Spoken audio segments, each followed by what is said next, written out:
परम पवित्र कार्तिक मास की जो आपने महिमा बतलाई, जिसमें किया जाने वाला कर्म का आपने वर्णन किया, जिसको श्रवण करने वाला और जिस कर्म को करने वाला व्यक्ति एक पल भर में भी यदि कार्तिक मास में कोई कर्म कर लेता है तो उसका फल जो प्राप्त होता है वह भी आपने बतलाया। भगवान की महिमा आपने बतलाई।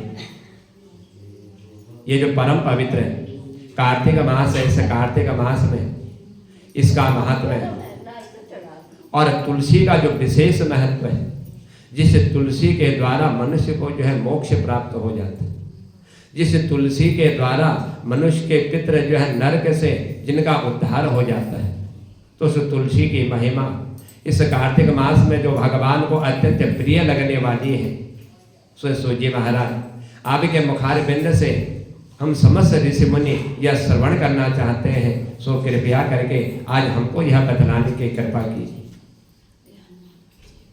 सूर्य महाराज देवर से नारद मुनि से कहते कि हे नारद मुनि, कि आज आपने जो है मनुष्य के कल्याण के लिए ये उत्तम जो है तुलसी का जो महात्मा श्रवण करने की आपके मन में जो जिज्ञासा जागृत हुई, इस कार्तिक मास में यदि कोई एक बूंद भी तुलसी मिश्रित जल का यदि सेवन कर लेता है तो उसके जो है मोक्ष की प्राप्ति और पापों का जो है नाश हो जाता है। सो हे नारद, ये जो तुलसी का महात्मा है, एक प्राचीन इतिहास में तो मैं बतलाता हूँ कि तुलसी की कितनी बड़ी महिमा है, जो मनुष्य के पापों को नष्ट करने वाली। एक प्राचीन समय की बात है कि एक अत्यंत ज्ञानी धर्मात्मा नमो भगवते वासुदेवाय मंत्र का जप करने वाला एक धर्मदत्त नाम का एक ब्राह्मण जो है निवास करता था। और इसकी जो नगरी थी, जिस नगरी में निवास करता था, उस नगरी का नाम था करवीरपुर। उस करवीरपुर नाम की नगरी में यह ब्राह्मण जो है निवास किया करता, भगवान की भक्ति करता, ओम नमो भगवते वासुदेवाय इस मंत्र का यह जप किया करता था। कोई अतिथि घर में आ जाए, उस अतिथि का यह आदर सत्कार जो है बड़े प्रेम से किया करता। कभी इसका मन जो है ऐसा नहीं सोचता था कि घर में अतिथि आए हुए और ये परेशान हो जाए। उसको बड़ा आनंद आता था कि घर में यदि कोई अतिथि आ जाए, उसकी सेवा करने में इसको बड़ा ही आनंद प्राप्त होता था। तो हे देवर्षि, एक दिन की बात है, प्रातः काल का समय था। प्रातः काल के समय में एक प्रहर रात्रि शेष बची थी, सूर्योदय होने में कुछ समय व्यतीत था। इस ब्राह्मण ने भगवान की पूजा की सामग्री एकत्रित करी और भगवान की पूजा की सामग्री को लेकर के इसने जो है मंदिर की ओर इसने प्रस्थान की। और जब मंदिर में यह पहुंचा, मार्ग में जिस मार्ग में मंदिर पड़ता था, उस मार्ग की ओर जब ये जा रहा था तो इसकी दृष्टि पड़ गई सामने आते हुए एक राक्षसी पर। जब इसकी दृष्टि सामने आते हुए एक राक्षसी पर पड़ी तो देखा कि बड़ा भयंकर है और बड़े बड़े नेत्र और रूप भी जो उसका बड़ा कुरूप था। ऐसी राक्षसी को जो है इस ब्राह्मण ने अपनी ओर आता हुआ देखा और आगे को निकले हुए उसके टेढ़े दांत, लाल नेत्र, यह सब देख करके शरीर ऐसा लग रहा था कि लकड़ी के समान सूखा हुआ शरीर। न जाने कब से इसने जो है भोजन नहीं किया हो, यह सब यह जो है यह सब जो है वह देख रहा था। तो सूची कहने लगे कि हे ऋषि मुनियों, जब ये बोलती थी इसके मुंह से भी स्पष्ट आवाज में नहीं आती, इसके शब्द ब्राह्मण समझ नहीं पा रहा था कि क्या बोल रही है। ऐसे घुर घुर की इसके शरीर से आवाज आ रही थी। ऐसे भयंकर राक्षस को देख करके भयभीत धर्मदत्त ने अपने हाथ से तुलसी मिश्रित जल जो है उसकी ओर फेंक दी। सोचा कि यदि मेरे समीप आ जाए और यदि मैंने जो अपनी रक्षा नहीं करी, क्योंकि साथ में कोई ऐसी वस्तु नहीं थी कि जिसके द्वारा यह ब्राह्मण जो है उस राक्षसी से अपने जो है सुरक्षा कर सके, अपनी रक्षा कर सके। इसको एक विश्वास था मात्र कि तुलसी मिश्रित जो जल है यही जो है भगवान की कृपा से मेरी रक्षा करने वाला हो और इसी से इस राक्षसी के द्वारा मेरी रक्षा होगी। ऐसा अपने मन में विचार करते हुए जल फेंका। जो ही जल की कुछ बूंदें जो है उस राक्षसी के जब शरीर पर पड़ी, जिस पाप कर्म के कारण उस जन्म में इसने कोई ऐसा कर्म किया था, जिस पाप कर्म के कारण इसको जो है राक्षसी के रूप में जो है इसको जन्म मिला, इस योनि में इसको जो है भटकना पड़ा। तो उस तुलसी की महिमा, उस जल की महिमा इतनी तीव्र थी कि कुछ बूंद शरीर में पड़ते इसके पाप जो है नष्ट हो गए, जो पूर्व जन्म में इसने पाप किए थे, जिस पाप के कारण यह जो है इस राक्षसी योनि में जो है भटक रही थी। और जब पाप समाप्त हुए, चेतना आई, तो चेतना आते हुए इसने तुरंत जो है ब्राह्मण के समीप हाथ जोड़ करके उनके पैरों पर गिर पड़ी और पैरों पर गिर पड़ करके ब्राह्मण से कहने लगी, हे ब्राह्मण देवता, कि आज आपके ही द्वारा मुझे जो है मोक्ष की प्राप्ति होने का मैं साधन जो है ढूंढ रही थी। सो आपके दर्शन हुए, आपने तुलसी मिश्रित जल मेरे ऊपर डाला जिससे मेरे पाप नष्ट हो गए। पूछा धर्मदत्त ने, तुम कौन हो? तुमने अपने पूर्व जन्म में कौन सा ऐसा कर्म किया था जिस कर्म के कारण तुम जो है ये पाप योनि को भोग रही थी? इस पाप योनि में तुम चली गई थी और तुम्हारी यह दशा हो गई थी, तुम राक्षसी बन गई। ये कौन सा तुमने पाप कर लिया, कौन सा ऐसा तुमने कर्म कर लिया? मैं तुम्हारे मुंह से यह सब कुछ जो है श्रवण करना चाहती हूँ, तो कृपया करके मुझे बतलाने की कृपा की। आज वह राक्षसी ब्राह्मण को अपना वृत्तांत बतला रही है, पूर्व जन्म की अपनी कथा को सुना रही है। कह रही कि हे ब्राह्मण देवता, मैं आपको अपना चरित्र क्या बतलाऊं, जो मैंने ऐसी योनि प्राप्त करी, ये सब मेरे पूर्व जन्म के पापों का ही फल है। मैंने कोई ऐसा पाप उस जन्म में किया था जो मुझे जो इस जन्म में भोगने का फल जो है प्राप्त हो रहा है। मैं जो है एक सौराष्ट्र नाम का देश था, उस सौराष्ट्र नाम के देश में एक भिक्षुक नाम का एक ब्राह्मण रहा करता था, जो नित्य जो है भिक्षा मांगा करता था। और उस भिक्षा में जो कुछ भी प्राप्ति होती उसी से हम दोनों अपनी आजीविका चलाते थे। मैं उनकी धर्म पत्नी थी और उस समय जो है मेरा नाम कलहा था, इस नाम से मैं विख्यात थी। मैंने कभी भी जो है अपने पति से ऐसे कोई शब्द नहीं कहे जिस शब्दों को श्रवण करते हुए मेरे पति को जो है बड़ा आनंद प्राप्त हो। और इतना ही नहीं, मैंने कभी भी जो है मैं भोजन बनाती, भोजन करती, तो उस भोजन से भी जो है मुझे किसी प्रकार मैं उसको जो है मीठा भोजन करने के लिए नहीं देती। यह सब मेरे ही कर्मों का जो है फल है। उन कर्मों के फल को मैं इस जन्म में भोग रही हूं। और मैंने जो कर्म किया, ये जो कलिकाल में किया हुआ जो कर्म है सो हे राजन, यह कर्म जो है वह स्वतः ही भोगने वाला होता है। जो कर्म करता है उसका फल उसे अवश्य ही प्राप्त होता है। इसीलिए मैंने भी जो है इस प्रकार के पाप कर्म किए। इन पाप कर्मों के कारण जो है मुझे इस जन्म में अपने उस पूर्व जन्म के किए हुए कर्मों के फल को भोगने का समय जो है प्राप्त हो। मेरा इसके अलावा कोई दोष नहीं था, कभी मीठा नहीं बोला, कभी मैंने अच्छा भोजन अपने पति को नहीं दिया। मैं हर समय जो है अपने पति से क्रोध करती, झगड़ा करती थी, यही मेरा नित्य काम था। स्वयं ब्राह्मण देवता, न जाने कौन से उस समय ऐसा कोई पुण्य मुझे प्राप्त हुआ, जिस पुण्य प्राप्त होने के कारण आज मुझे जो है आपके दर्शन हो गए। कहाँ आप भगवान के मंदिर में पूजा के लिए जा रहे थे और मुझे आया हुआ देख करके अपनी सुरक्षा के लिए आपने तुलसी मिश्रित जल मेरे ऊपर डाला, जिस जल की बूंदों के द्वारा मेरा जो है राक्षसी जो पाप था, जिस पाप के कारण मैं ये योनि भोग रही थी, वह योनि मेरे समाप्त हो गई।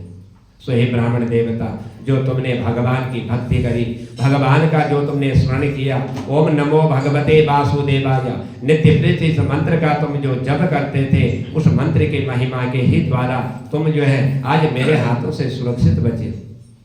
यदि तुम्हें ये इस मंत्र का स्मरण नहीं करते और तुलसी मिश्रित जल मेरे ऊपर नहीं डालते, न जाने मैं अभी भी जो है कितनी योनियों को भोगने का मुझे जो है और समय व्यतीत करना पड़ता, कि आज आपके द्वारा मुझे मोक्ष की प्राप्ति हो चुकी। इसीलिए मैं जो है निरंतर जो है प्रेत योनि में ही भ्रमण कर रही थी, क्योंकि प्रेत योनि से मुक्ति की प्राप्त नहीं हो पाती जब तक उस प्रेत योनि से मुक्ति का कोई साधन नहीं कर लेता, उनके कुल में कोई ऐसा कर्म नहीं कर लेता, तभी जाकर के उसको जो है मोक्ष की प्राप्ति हो जाती। तो हे राजन, मैंने बहुत जगह भ्रमण किया, मैं हर जगह पहुंची, तीर्थों में मैं गई और मंदिरों में मैंने प्रवेश किया, मैंने हर जगह जो है अपने इस राक्षसी इस प्रेत योनि में जन्म ले करके मैंने भ्रमण किया, लेकिन कहीं से भी मेरा उद्धार होने का मैंने अपना कोई साधन नहीं देखा। जहाँ भी जाती, जिधर भी जाती, वहीं से मुझे जो है भगा दिया जाता। मैंने सोचा कि इस योनि में न जाने मुझे कितना और भटकना पड़ेगा, न जाने मैंने कौन से ऐसे पाप कर दिए जिस पाप के कारण इस योनि से मुझे मुक्ति प्राप्त नहीं हुई। जहाँ भी जा रही हूँ सोच रही हूँ तीर्थों में जाऊँ मुक्ति प्राप्त होगी, लेकिन तीर्थ से भी मुझे जो है बाहर कर दिया जाता। और इतना ही नहीं, मैंने जो है बड़े बड़े तीर्थों में जहाँ पर भागवत कथा, भगवान की भक्ति, भजन, कीर्तन, आराधना होती है, जहाँ पर भगवान के नाम का स्मरण किया जाता है, मैं उस स्थान पर भी पहुँची और वहाँ पर जा कर के भी लोगों ने मुझे वहाँ से भी बाहर कर दिया और कहीं पर मुझे एक पल भर के लिए कोई टिकने नहीं देता। इसीलिए आज तुम्हारा यह सहयोग जो प्राप्त हुआ तुमसे मिलने का, यह सब पूर्व जन्म के मेरे कर्म हैं, जिस पूर्व जन्म के कर्म के कारण मुझे जो है इस प्रकार तुम्हारे दर्शन हुए और तुम्हारे दर्शन होने से ही आज जो है तुमने मेरे इस राक्षसी योनि में जो पाप कर्म थे उन पाप कर्मों को तुमने जो है समाप्त कर दी, क्योंकि यह सब तुम्हारे कार्तिक मास के पुण्य का प्रभाव है जो तुमने कार्तिक मास में भगवान की भक्ति नियम पूर्वक तुमने करी। और नमो भगवते वासुदेवाय इस मंत्र से पड़ा हुआ जो जल तुमने मेरे ऊपर डाला, इस जल की महिमा का मुझे आज ज्ञान प्राप्त होगी कि जो एक बूंद भी यदि मृत्यु के समय में तुलसी पत्ता अपने मुंह में रख करके जिसके प्राण समाप्त होते हैं, वह मनुष्य जो है स्वयं भगवान के वैकुंठ धाम को जाने का मार्ग जो है सुलभ कर लेता है। सो हे राजन, जब धीरे धीरे मेरे पाप जो है समाप्त हो गए और मेरे पुण्य जो है उजागर हुए, मेरा ये शरीर जब समाप्त हुआ और मेरे पाप और पुण्य की जब गणना की गई, जिसमें मेरे पाप अधिक और पुण्य जो है कम प्राप्त हुए थे और मुझे नरकों को और भोगना था, लेकिन कृपा ऐसी हुई भगवान की कि देवर्षि नारद मुनि पहुंच गए और देवर्षि नारद मुनि ने यमराज के गणों से कहा कि इसने अपने जीवन में जो है एक पुण्य कर्म किया हुआ, उस पुण्य कर्म के कारण यह नरक को भोगने वाली नहीं है। इसने जो है तीर्थ यात्रा में मनुष्यों के समीप रह करके स्नान, दान, पुण्य, भजन, कर्म, कथा, भागवत, इन सब का जो इसने दर्शन किया हुआ है। तो उनके दर्शन करने से ही जो है यह जो है पाप की भागी नहीं, इसके पाप तो समाप्त हो गए, इसको वैकुंठ धाम जाने का अवसर प्राप्त हो गया। इसने जो भगवान की भक्ति करते हुए मनुष्यों को देखा हुआ है। भगवान की भक्ति करने वाले मनुष्यों को यदि कोई कार्तिक मास में जिनका दर्शन भी यदि कर लेता है तो वह भी जो है मोक्षगामी हो जाता है। इसीलिए इसको तुम जो है वैकुंठ धाम प्रदान इसको करो। तो इतना कहते हुए स्वयं ब्राह्मण देवता भगवान के दूत पहुँचे, विमान को लेकर के आए और उस विमान पर मुझे विराजमान करते हुए और मुझे जो है भगवान के वैकुंठ धाम की ओर इन्होंने जो है प्रस्थान करवाया, भगवान के वैकुंठ धाम में ले गए और जन्म और मृत्यु के बंधन से भी जो है मुझे मुक्ति प्राप्त होगी। स्वयं ब्राह्मण देवता, यदि कोई मनुष्य ओम नमो भगवते वासुदेवाय और कार्तिक मास में भगवान की भक्ति, जागरण, ये जितने भी कर्म कर लेता है उन कर्मों का फल जो है मनुष्य को अवश्य प्राप्त होता है और उसका पुण्य यदि वह किसी दूसरे को दे देता है तो उसका भी जो है उद्धार हो जाता है। इसीलिए भगवान का नाम किसी तरह से भी भजो, वह जो है मोक्ष ही प्रदान करने वाला है, वह परम पद प्रदान करने वाला है। जो श्रद्धा युक्त होकर के भगवान का भजन करता है, भगवान का कीर्तन कर लेता है और उसके महात्म्य को श्रवण कर लेता है, यह सब जो है मनुष्य को मोक्ष प्रदान करने वाले होते हैं। यह सब कुछ आज जो है उस राक्षसी ने ब्राह्मण देवता को बतलाया और ब्राह्मण को बतलाते हुए आज वैकुंठ धाम को इसने प्राप्त कर लिया। जन्म और मृत्यु के बंधन से भी इसने जो है मुक्ति प्राप्त कर ली। तो देवर्षि नारद मुनि ने कहा कि हे राजन, यदि भगवान का नाम कोई अनायास ही जो है प्राप्त कर श्रवण कर लेता है, सुन लेता है या बोल देता है, तो अनायास भगवान के नाम का स्मरण करने से भी मनुष्य जो है पाप रहित हो जाता है, उसके पाप जो है समाप्त हो जाते हैं और वैकुंठ धाम को वह प्राप्त कर लेता है। क्योंकि कार्तिक मास में भगवान के नाम का स्मरण करने से मनुष्य के पाप नष्ट होकर के जन्म मृत्यु के बंधन से भी मुक्त प्राप्त हो जाती है। सो हे राजन, एक अत्यंत दुष्ट स्वभाव वाला और जो हमेशा जो है ना तो कभी भगवान की भक्ति करता, ना भगवान का चिंतन करता और न ही कभी भगवान के भजन करने वाले मनुष्यों के संग में यह जो है निवास करता था। कि सुबाहु नाम का अत्यंत जो है धर्मात्मा, धर्म का उपदेश देने वाला एक राजा जो है रहा करता था। यह प्रजा का जो है पुत्र के समान पालन करता। इसने कभी भी जो है अपनी प्रजा से कोई भेदभाव नहीं किया, सबको एक समान यह जो है दंड दिया करता था और एक समान सबसे व्यवहार करता था। लेकिन इसका एक पुत्र था, यह पुत्र ने बहुत ही दुराचारी था। यह चोरी करता, जुआ खेलता, इसमें ही अपना जीवन यह व्यतीत करता था। इसने जो है अपने पिता के सारे धन को जो है बुरे कर्म में जो है सब समाप्त कर दिया। और जब देखा पिता ने कि मेरे पुत्र ने जो है मेरा सारा धन जो है समाप्त कर दिया और समाप्त करने के साथ साथ ही उसने जो है अपने पुत्र को भी घर से जो है निकाल दिया। और जब घर से निकाला, भाइयों ने भी जो है इसका त्याग कर दिया। अब यह वन में जो है भ्रमण कर रहा है, हर जगह जो है जा रहा है।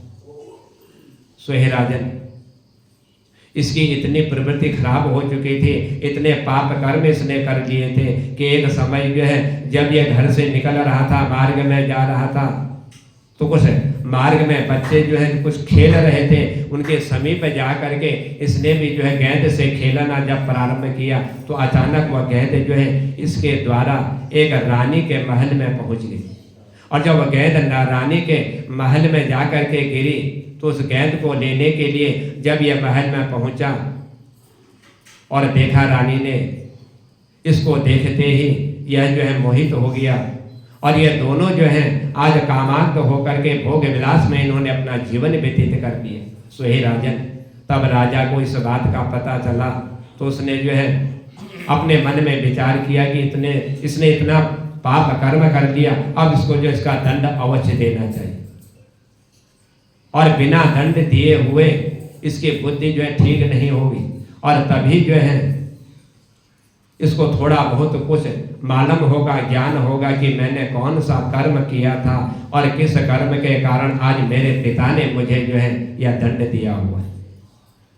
उस नगर में जितने भी लोग रहा करते थे उस राजा के राज्य में, इन सब ने, राजा ने सब मिल करके आज इसको जो है घर से निकाल दिया। और यह राजकुमार वन में भ्रमण करता हुआ जब घर से निकल गया, लेकिन फिर भी इसकी बुद्धि जो है ठीक नहीं हुई। वन में जाते हुए भी इसने जो है कहीं मांस, मदिरा, इन सब का यह सेवन किया करता था। और इतना ही नहीं, मदिरा का पान करता, मांस खाता और वैश्याओं के बीच में यह जो है निवास करता था। और जो कुछ भी चोरी करके जो पैसा ले करके आता था, यह सारा पैसा द्रव्य ला करके यह वैश्याओं को दिया करता था। सो हे राजन, एक समय जो है यह भ्रमण करने के लिए जब वैश्याओं के घर से बाहर निकला और बाहर निकलते ही भ्रमण करते करते एक दिन यह जो है वृंदावन में पहुंच गया। और जब वृंदावन में इसका आगमन हुआ, वहां पहुंचा, कुछ समय बाद इसने जो है सत्यव्रत नाम के एक परम भगवान के विष्णु भक्त को जो है वृंदावन में देखा, जो नित्य प्रति प्रातःकाल ब्रह्म मुहूर्त में उठा करते थे और भगवान की भक्ति में लीन रहा करते, जिन्होंने अपना सब कुछ छोड़ करके कार्तिक मास में भगवान का भजन कीर्तन पूजन और भोजन में कंदमूल फल का ही यह सेवन किया करते हैं। यह नित्य प्रति भगवान की भक्ति करते, इसके अलावा इनका कोई कर्म ही नहीं था। भगवान से प्रार्थना किया करते थे कि हे भगवान, कि हे प्रभु, इस दुख रूपी संसार में डूबे हुए मुझ दीन की आप रक्षा कीजिए कि यह संसार जो है दुखों से भरा हुआ है। यहाँ पर सुख एक क्षण भर के लिए भी नहीं, यदि मिलता भी है तो थोड़ी देर के लिए सुख मिलता है और उसके बाद उसी सुख से फिर दुख प्राप्त हो जाता है। इसलिए आप मेरी रक्षा कीजिए। मैं राधा जी सहित आपको तो है दंडवत प्रणाम करता। आज प्रेम में मग्न होकर के यह कभी रोने लगता, कभी विलाप करने लगता, कभी भगवान की भक्ति करने लग जाता। सो हे राजन, ये धूमकेश ने उस भक्ति की जब इस क्रिया को देखा तो रात्रि में यह वैश्या के घर में आया और वैश्या के घर में आकर के जो कर्म वहाँ उस ब्राह्मण को करता हुआ देख करके आया था। इसने भी जो है आज वैश्या के घर में आकर के कुछ मिट्टी एकत्रित करी और मिट्टी एकत्रित करते हुए आज इसने भगवान की एक मूर्ति बनाई और भगवान की मूर्ति बना करके जैसा यह ब्राह्मण जो है भगवान की भक्ति करता, भगवान की पूजा करता, वैसे ही इसने भी जो है उस मूर्ति में भगवान की पूजा करनी प्रारंभ कर दी और भगवान की स्तुति है करने लगी। रात्रि का समय हुआ, पूजा करते करते समय व्यतीत हुआ और रात्रि के समय में जब इसको नींद आई तो नींद आते हुए यह वैश्याओं के ही उस घर में जो है यह सो गए। सो हे राजन, न जाने इसके पूर्व जन्म में ऐसा कौन सा इसने कर्म कर लिया था जिस कर्म के कारण आज देवताओं के द्वारा इस राजा को जो है दूत उसी समय उस स्थान पर पहुंच गए जहां पर यह वैश्याओं के घर में सोया हुआ था। जब राजा के दूत पहुंचे और उन्होंने जो है हाथ जोड़ करके आज जो है इस धूमकेश को जब मारने की जो है योजना बनाई, सोचने लगे कि यह जो है पाप कर्म से इसने जो है अपने पिता का सारा धन इसने जो है समाप्त कर दिया। सो हे राजन, यह सब जो है जब ये मुझे मारने लगे और मुझे बड़ा भय हुआ, मैंने सोचा कि मैंने जो इस मनुष्य योनि में जन्म लिया है और मनुष्य योनि में जन्म लेकर के मैंने अपने इस शरीर को सार्थक नहीं बनाया। न जाने कितने योनियों को प्राप्त करने पर यह मनुष्य योनि प्राप्त होती है और मनुष्य योनि प्राप्त करके भी मैंने जो है अपने इस जीवन को सफल नहीं बनाया। ऐसा अपने मन में यह विचार कर ही रहा था, सोच रहा था कि तभी जो है यम के दूत इसको जो है ले करके महापापी समझ करके मारते हुए पकड़ करके आज यमराज के पास ले करके पहुंचे और धूमकेतु को देखते ही यमराज अपने सिंहासन पर खड़े हो गए।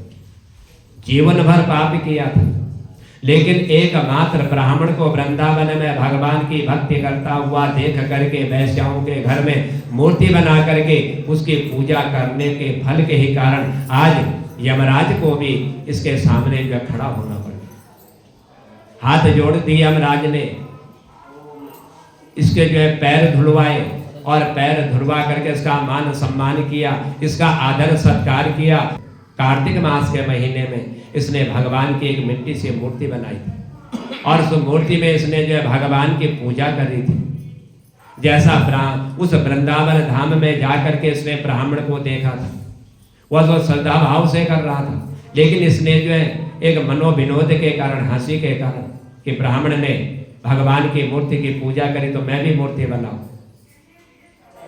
तो मन में श्रद्धा तो नहीं थी, अश्रद्धा से हंसी के द्वारा इसने जो हास्य के द्वारा यह भगवान की भक्ति करी, लेकिन फिर भी जो है यह वैकुंठ जाने का अधिकारी होगी। इसलिए भगवान की भक्ति यदि मनोविनोद के द्वारा भी की जाए, हंसी में भी यदि भगवान की भक्ति कर लो तो उसका फल भी जो है मनुष्य को अवश्य ही प्राप्त होता है।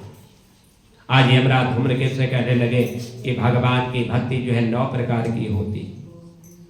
उसकी कथा सुनने से राजा परीक्षित, कीर्तन से सुखदेव, स्मरण से प्रहलाद और पैरों की सेवा करने से लक्ष्मी और पूजा से राजा प्रथु, वंदना से अक्रूर जी और दास भाव से सुग्रीव, मित्र भाव से अर्जुन और आत्मनिवेदन से राजा बलि जिस प्रकार परम पद को इन्होंने प्राप्त किया था, उसी प्रकार चाहे तुमने हास्य पूर्वक मनोविनोद के द्वारा ही भगवान की मूर्ति बना करके उसकी तुमने पूजा करी हुई है, मगर फिर भी तुम जो है स्वर्ग में जाने के अधिकारी हो, तुम नरक भोगने वाले नहीं हो।